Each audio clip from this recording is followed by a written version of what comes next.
क्या कर रहे थे? कैसे कर रहे हैं? कृपा योग आदमी पास जो सिद्ध पुरुष नहीं है वो नहीं कर सकता ना। हाँ, वह तो जो है वो साधारण आदमी के बस का नहीं है। साधारण आदमी बस की। जब वो सिद्ध हो जाएगा उसके बाद ही फिर जो है वो कर सकते हैं। देखिए महाराज यहाँ तक नहीं तो जाएगा भी नहीं जाएगा, वो करेगा तो उसकी ऊर्जा जाएगी भी नहीं। वह लेगा देगा। साधारण आदमी का इस तरह से है ना कि उसका तार जो है इंसुलेटेड है। जी साधारण आदमी इस तरह से है कि जिसका तार तो है लेकिन वो कवर किया हुआ है तार। जी हाँ, कंसल्ट नहीं हो पाएगा। हाँ, उसको सटाएगा भी ना उससे तो वो उससे कुछ नहीं संपर्क होने वाला है, क्योंकि उसका जो कवर किया हुआ है प्लास्टिक से वो अपने को ट्रांसफार्मर बनना पड़ेगा। हाँ, तो वो उस तरह से वो नहीं कर पा रहा है। हाँ, डायरेक्ट उसे लिंक नहीं कर पा रहा है, और लिंक करने के लिए वो उसको हटाना पड़ेगा प्लास्टिक जो है वहाँ का तब होगा, तब वो अपनी ऊर्जा को। इसके लिए दोनों आदमी को जागृत होना चाहिए कि एक आदमी नहीं भी जागृत है तब भी वो कर लेगा दूसरा आदमी। दोनों अगर जागृत है तब तो अति उत्तम है, बहुत जल्दी हो जाएगा, वो तो तुरंत ही हो जाता है। लेकिन अगर एक नहीं भी है तो भी हो जाएगा। अच्छा, हाँ, तो वो एक तरह से जैसे तो उसे इंडक्शन फोर्स होता है उस तरह से उसमें ताकत होनी चाहिए ना वहाँ को भेजने के लिए। हाँ, और अपने को ही होम करना पड़ेगा, आपको उसका रोग लेना पड़ेगा, तभी आप अपना श्वास दे पाएंगे।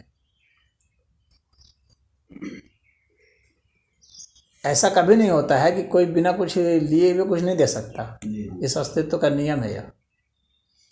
और ऐसा कभी नहीं होता कि आप कुछ दें तो आपको कुछ मिले नहीं, ऐसा भी नहीं होता। साधारण आदमी ऐसा नहीं सोचता है, साधारण आदमी यही समझता है कि मैंने कुछ दे दिया तो दे दिया, हाँ, मिला मुझे कुछ नहीं, लेकिन ऐसा कभी नहीं होता है। आप ऐसा कभी कुछ नहीं दे सकते जिससे आपको कुछ नहीं मिले। देखिए तो कुछ न कुछ मिलेगा, कुछ न कुछ मिलेगा ही, बिना मिले आप कोई चीज़ दे ही नहीं सकते।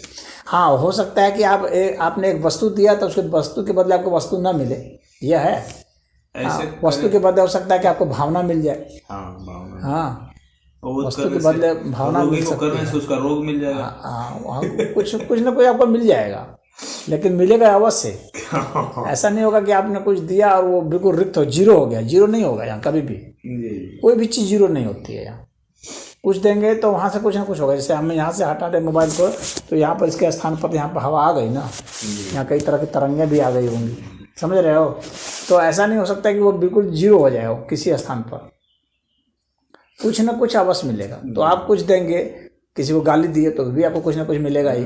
हाँ, किसी को प्रेम सब बोले तो भी आपको कुछ ना कुछ मिलेगा, किसी को कोई सामान दिए तो भी मिलेगा। सदैव कुछ ना कुछ मिलना है, अनिवार्य है। हाँ, और कुछ ना कुछ मिलना है का मतलब यही होता है कि आपको उसी से संबंधित ही कोई चीज़ मिलती है, उसी से संबंधित ही कोई चीज़ मिलेगी जो जिस प्रकार की हम दे रहे हैं। हाँ, उसी से संबंधित ही कोई चीज़ मिलेगी। स्वास्थ्य दे रहे हैं तो स्वास्थ्य से संबंधित मिलेगी, स्वास्थ्य दे रहे हैं स्वास्थ्य संबंधित ही चीज़ मिलेगी, या तो स्वास्थ्य गड़बड़ मिलेगा या तो ठीक। हाँ, उसी से संबंधित ही कोई चीज़ मिलेगी। हाँ, तो जैसे मान लो कि किसी को हमने वो दे दिया, स्वास्थ्य दे दिया अपना, तो वहाँ पर एक तो उसका जो रोग है वह मिल गया डायरेक्ट, हाँ, और एक इनडायरेक्ट में उसकी प्रार्थना भी मिल गई, उसकी खुशी भी हमें मिली। अच्छा, हाँ, पास में आ रही है। जैसे वह ठीक हुआ तो वह तो आपके लिए भला सोचेगा ना, भला करेगा ना, क्योंकि आपने उसको सुख पहुँचाया है ना, स्वास्थ्य उसको दिया है, तो वह भी आप ही को ही मिलेगा। वो हो सकता है खुश होकर के आपको कोई गिफ्ट दे दे, वह भी तो उसने दिया, वो कुछ मिला, मतलब कुछ आपको अवश्य ही मिलेगा, उसी से संबंधित चीज़ मिलेगा, उसी के एक परिणाम स्वरूप आपको कुछ मिलेगा, उसका कर्म फल आपको प्राप्त होता है। अब कभी तो और वह जो शुद्ध अर्थ में कृपा योग वास्तव में नहीं होता है। हाँ, इसलिए क्योंकि उससे संबंधित कुछ ना कुछ आपको प्राप्त हो ही जाता है, कृपा नहीं होती। हाँ, शुद्ध ऐसा नहीं हो सकता कि वन वे ट्रांसफ़र नहीं होता है। वन वे ट्रांसफर का सिद्धांत ही नहीं है वो, यहाँ पर वो घटना घटती नहीं है कभी भी नहीं, ऐसा नहीं होता है। तो ये सदैव जो है कुछ उधर गया तो कुछ आएगा ही, बिना गए हुए कुछ आ ही नहीं सकता। और अगर कुछ आया है तो इसका मतलब कुछ गया ही गया। जैसे मान लो कि तुम्हारे पास धन आया तो कुछ ना कुछ तरह से तुम्हारे पास से चला गया तभी धन आया।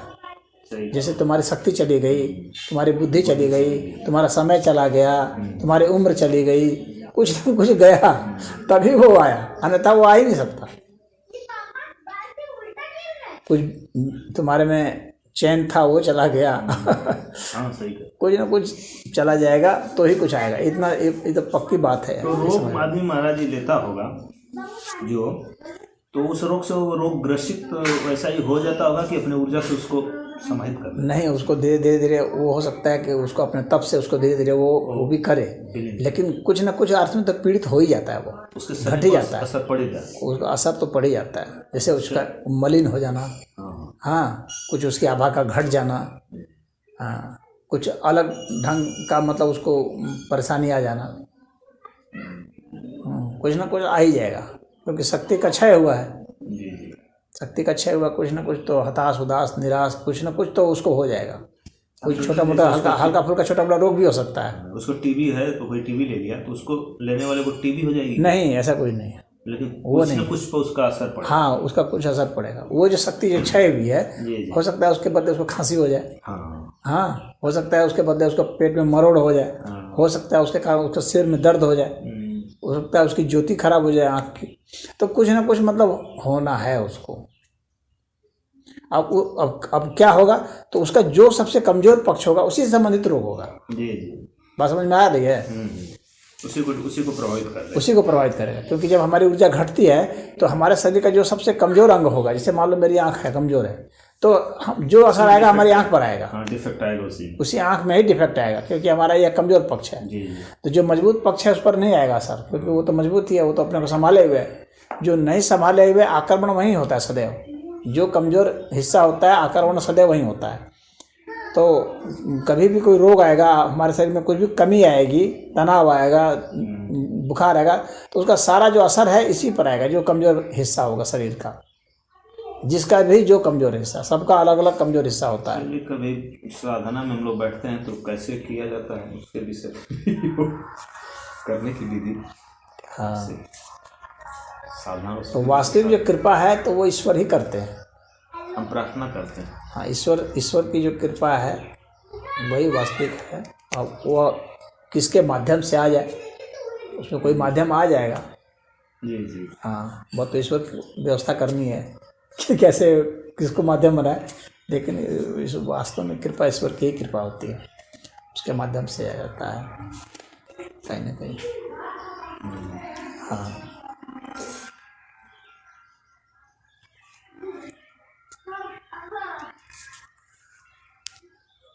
किसी भी व्यक्ति का किसी भी प्रकार का जो संबंध होता है, जैसे मान लो उदाहरण के लिए कि अभी हम लोग यहाँ बैठे हैं तो हम लोग में बहुत तरह के संबंध हैं।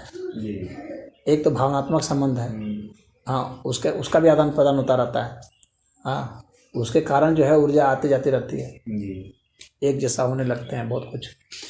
उसी तरह से ऐसे शारीरिक संपर्क है, शारीरिक संपर्क सबसे महत्वपूर्ण होता है, क्योंकि डायरेक्ट हो जाता है ना, कांटेक्ट। हाँ, तो शारीरिक संपर्क है, जैसे किसी को छू दिए तो इसका मतलब है कि उसमें हमारी ऊर्जा चली गई, उतनी चली गई, हाँ, और उधर से उतना रोग जो है इधर आ गया। अगर रोगी है ऐसा है तो, या दुखी है सुखी है तो उसके हिसाब से भी हो जाता है। तो ये एक डायरेक्ट संपर्क। फिर है भाषा से जो संबंध बनता है उसका महत्व होता है। और उस तरह से फिर व्यक्ति चूँकि बैठा हुआ सामने है तो इससे जो है हम लोग के बीच में ये जो विद्युत का प्रवाह हो रहा है और चुंबकीय प्रवाह हो रहा है, गुरुत्वाकर्षण का प्रभाव हो रहा है, ये प्रभाव भी होता रहता है। इस तरह से भी ऊर्जा का ट्रांसफ़र होता रहता है ऑटोमेटिक रूप से।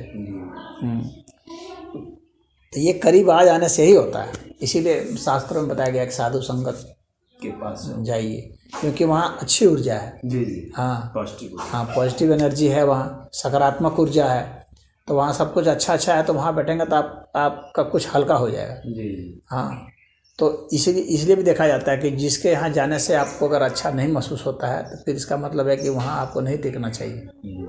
हाँ, वहाँ जो है हाँ नकारात्मक ऊर्जा है। तो जहाँ सकारात्मक ऊर्जा है, जहाँ आपको अच्छा लगता है, सुख मिलता है, शांति मिलती है, कुछ ज्ञान ध्यान कुछ मतलब बढ़िया चीज़ ही आपको मिल रहा है जिससे आप अपने बेहतर समझ पा रहे हैं, तो वहाँ जाना चाहिए। तो वह भी एक कृपा योगी है। अच्छा, वह भी कृपा ही हो रही है। आप उसके पास चले गए, वहाँ बैठ गए, उससे ही जो है आपको कुछ अच्छा हो रहा है, वो तो हो ही रहा है जी। ऐसा नहीं कि वो कहेगा तभी होगा, ऐसा कुछ नहीं है। हम तो उसके लिए विशेष रूप से ध्यान किया जाता नहीं, वह विशेष रूप से वो तो एक अलग बात हो गई, तो उसने पूरी अपनी शक्ति ही लगा दिया, वो तो बात ही दूसरी हो जाती है। सिर्फ उसने पूरी शक्ति लगा दी उसी के लिए। और एक तो हो गया ना, वो तो एक लेजर जैसा काम करेगा, और एक हो गया कि नहीं ऐसे तो रोशनी फैल रही है, उसी में उसको भी कुछ मिल रही है, दूसरे को भी मिल रही है, उसको भी मिल रही है, इस तरह से। और एक हो गया कि बिल्कुल लेजर जैसा काम किया, सारी रोशनियों को समेट दिया एक में, समझ रहे, उसके कारण ही उसका वह असर किया। लेकिन भाई जहाँ से रोशनी जा रही है वहाँ से भी रोशनी घट रही है ना।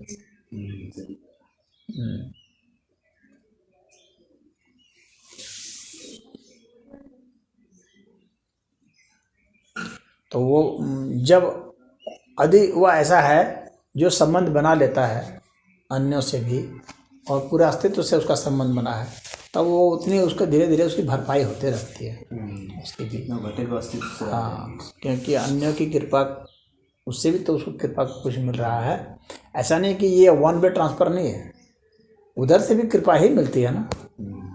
जिसको मुझसे कृपा मिल रही है उधर से भी कुछ कृपा ही होगी, हमारे पर भी होगी, देने वाले के ऊपर भी होगी कृपा, जो लेने वाला है वो भी कुछ कृपा कर रहेगा।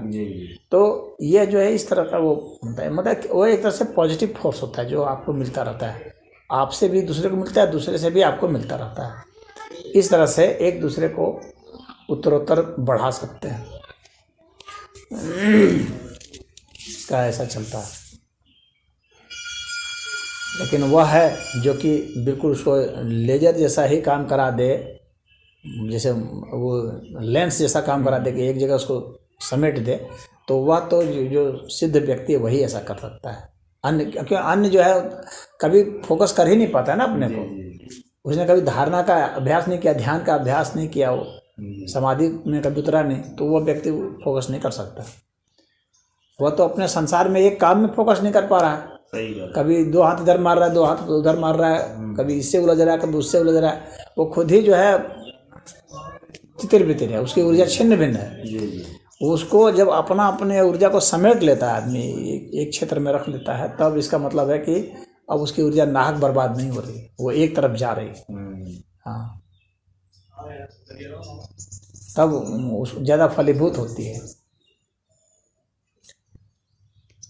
अब उसी एक तरफ जब जाने वाले में फिर जब है कि क्या वो सकारात्मक एक तरफ ले जा रहा है कि नकारात्मक एक तरफ ले जा रहा है,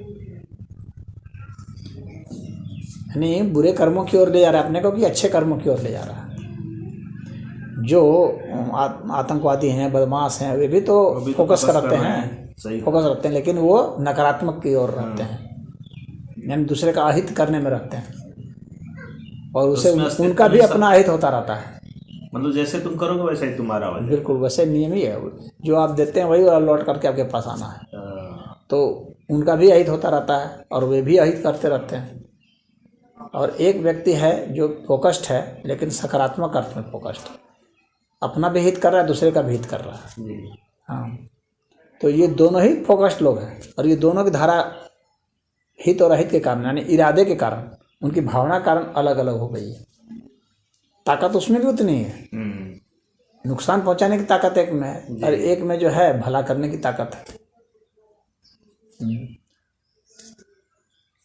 तो दोनों ही ताकतवर होते हैं।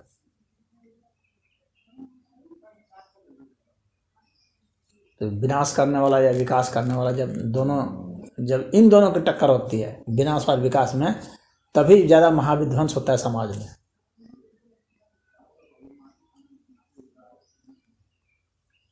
क्योंकि जब दो विपरीत शक्तियां टकराती है ना, तब उसमें जो भारी पड़ गया, कोई जरूरी नहीं है कि विकास वाला ही भारी पड़ेगा। हाँ, विनाश वाला भी भारी पड़ सकता है। तब उसमें समाज में और ज़्यादा विनाश होगा। विनाश वाला जब भारी पड़ गया ना, इसका मतलब समाज की भी और क्षति होनी है। जी जी। हाँ, अभी और दुर्गति बाकी है, कुछ और कर्म बाकी है, इसको कहते हैं ना कि अभी और दुर्गति बाकी है, वह होगा। फिर अंत में जब उस तरह जो विनाश वाली शक्ति है उसका जब नाश होगा, तब फिर जाके समाज स्थिर होगा, विकास फिर करेगा कुछ समय तक। इस तरह से ये लगातार जो है ये साइकिल जैसा चलता रहता है, कभी गाड़ी नाव पर, कभी नाव गाड़ी पर, इस तरह से ये होता रहता है। इसी में फेज आता है। देखते हो अभी जो है कंपनियों का ये दौर आ रहा है, मंदी का दौर आ रहा है। अर्थव्यवस्था में देखें तो मंदी का दौर आ रहा है। हाँ, जब एक बार विकास धन होने लगेगा तो फिर मंदी का शुरू हो जाता है। क्यों? क्योंकि जब बहुत बढ़ते चला गया, भाई खूब कंपनी बना रही है, सामान खूब ये हो रहा है, लेकिन खरीदेगा कौन? अब इतना बनाते जा रहे हो, 1 का 20 ले रहे हो, लोगों के पास पैसा ही नहीं रह गया, खरीदेंगे नहीं। जब खरीदेंगे नहीं तो तुम्हारा सामान बाजार में पड़ा हुआ है। बाजार में पड़ा हुआ है तो इसका मतलब हो गया कि अब हमारी आमदनी घट गई। आमदनी घट गई तो तुम अब छंटनी शुरू कर दोगे कर्मचारियों की। अब वो बेरोजगारी बढ़ने लगेगी। हाँ, अब खरीदने तक अब वे लोग क्या खरीदेंगे? सिर्फ अपने जीविका की चीज़, जिसको जो बहुत जरूरी है जीने के, उसको बाकी छोड़ देंगे। अब 20,000 की साड़ी नहीं खरीदेंगे, वो सोचेंगे कि चलो 200 रुपये की साड़ी पहन कर अपना गुजारा कर लो। हाँ, तो अब उससे क्या होगा? जो 20,000 की साड़ी बनाने वाले हैं उनका जो बैंड बजना शुरू हो जाएगा उससे नीचे वाले का, समझे? कंपनियां धड़ा बंद होने लगेंगी। इस तरह से मंदी का दौर आता चला जाता है, समाज में गरीबी आने लगती है। जब एक बार फिर गरीबी आ जाती है, उसके बाद फिर धीरे धीरे सब लोग जो है जब खरीदना भी बंद कर दिए तो फिर सब लोग संचय शुरू कर देते हैं। अब फिर उसके बाद फिर उसको लगाने लगते हैं पैसा को बढ़ाने में। इस तरह फिर धीरे धीरे अमीरी आनी शुरू होती है। इस तरह से ये आर्थिक व्यवस्था का चक्कर चलता रहता है। उसी तरह से शांति और युद्ध का भी चक्कर ऐसा ही है। हाँ, जब धीरे धीरे जब पैसा हो गया, ये हो गया, ताकत हो गई खूब, तो लालच बढ़ता जाता है। तब आदमी कहता है कि उसका छीन लो, उसका हड़प लो, उसका बस युद्ध की मतलब स्थिति तैयार हो गई। तब लड़ाई शुरू। दुनिया में भी क्या है, लड़ाई की व्यवस्था इसलिए शुरू हो रही है। अब लड़ाई करते थक जाएंगे, तब फिर होगा चलो समझौता कर लिया जाए, शांति से रहा जाए, ऐसे तब अकल आने लगेगी। हालांकि वो अकल पहले भी थी, लेकिन वो गर्मी थी ना शरीर में। हाँ, गुमान था ना। अगर पहले उतना सद्बुद्धि आ जाती तब तो नहीं, सद्बुद्धि भी सब कुछ थी, लेकिन लालच हावी था। हाँ। बुद्धि तो थी कि इससे ये होता है, लेकिन लालच हावी था और सोचता था कि दुख मुझे नहीं उसी को जाएगा, सामने वाले को, मैं तो बचा रहूंगा। अब जैसे रूस यूक्रेन का जो झगड़ा हुआ, तो रूस तो ये नहीं सोच रहा था कि दुख जो है खाली उसी को मिलेगा, मैं बड़ा हूँ, मैं दबोचूंगा। लेकिन भाई उसकी तरफ से भी कई लोग लड़ने वाले आ गए, कई देश, बस अब इसकी भी दुर्गति होनी शुरू हो गई। हाँ, तो अंत में होगा भाई समझौता हो जाए, शांति हो जाए। तो इसी तरह से चलता रहता है, ये एक दौर है चलता है। फिर कुछ दिन शांति हो जाएगी, फिर दोनों खा के थोड़ा मोटे हो जाएंगे, फिर लड़ने लगेंगे। जहाँ खा के थोड़े तगड़े हुए तो फिर लड़ाई शुरू। इसी तरह से ये दौर चलता रहता है। जब व्यक्ति स्वस्थ हो जाता है तब वो बहुत तरह का उपद्रव शुरू करता है। सबका खाने पीने लगता है, सबका खाएगा पिएगा, सोचेगा कि यार मैं तो ठीक ना हूँ, कुछ भी खा लूँगा, कभी भी खा लूँगा। हाँ, रात को भी आइसक्रीम खा लूँगा, जाड़े में भी खा लूँगा। कुप्रभाव होगा तो फिर मुझे थोड़ी ना कुछ होता है, मैं कभी भी दारू पी लूँगा, मुझे थोड़ी कुछ होता है। तो वो उपद्रव शुरू करता है आने, उसको अपने स्वास्थ्य से बैर हो गया है। हाँ, अब उसके बाद जो है जब रोगी हो जाएगा तब वो गलती हो गई, नहीं खाना चाहिए था। हाँ, अब पहले कोई कहता हाँ कहाँ हमको कुछ होता है। तो इस तरह से फिर जब रोगी हो जाएगा तब फिर वो फिर स्वास्थ्य की ओर सोचना शुरू करेगा। ऐसे स्वास्थ्य और रोग का चक्र चलता है, जीवन मरण का चक्र चलता है। हाँ, कर्म का चक्र चलता है, ये सब चलता रहता है, चक्र घूमता रहता है। इन्हीं सारे चक्रों से जब मुक्त हो जाता है व्यक्ति, उसे कहा जाता है मुक्त हो गया। ये जो लगातार ये दोनों का चक्र है, इनसे आप मुक्त हो गए तो आप मुक्त हो गए। हाँ, सुख दुख, लाभ हानि, जय पराजय, मान अपमान, हर चीज से मुक्त हो गए। न युद्ध से मतलब है, न शांति से मतलब है, इन दोनों से ऊपर गए। शांति होगी मतलब कि अब युद्ध भी होगा। ऐसी कोई शांति नहीं जबकि युद्ध नहीं हो। हाँ, और ऐसा कोई युद्ध नहीं जबकि शांति ना हो। कितना दिन लड़ोगे? सही कह रहे हैं। 10 बरस, 5 बरस, 20 बरस, 100 बरस, 1000 बरस, अंत में तो शांत चुप होना ही ना जाओगे। कोई भी कब तक लड़ोगे? उसी तरह से कब तक शांत बैठे रहोगे? कितना भी कोई शांति का दूत है, कब तक वो बैठा रहेगा? उसको कोई छेड़ता रहेगा, ढीला मारता रहेगा, हाँ, कुछ करता रहेगा, अंत में वो कुछ ना कुछ प्रतिक्रिया करेगा ना। नहीं करेगा तो उसका विनाश हो जाएगा 100%। एक छोटा बच्चा भी, एक शिशु जो है ना, जो 1 बरस का बच्चा है ना, गोदी वाला, अगर कुछ नहीं करे तो आदमी, बड़े आदमी को मर्डर कर देगा। 1 बरस का बच्चा जवान आदमी को मार देगा। यदि जवान आदमी छोड़ दे अपने को कि मैं कुछ भी नहीं करूंगा, कोई प्रतिक्रिया नहीं, उसका मर्डर कर देगा।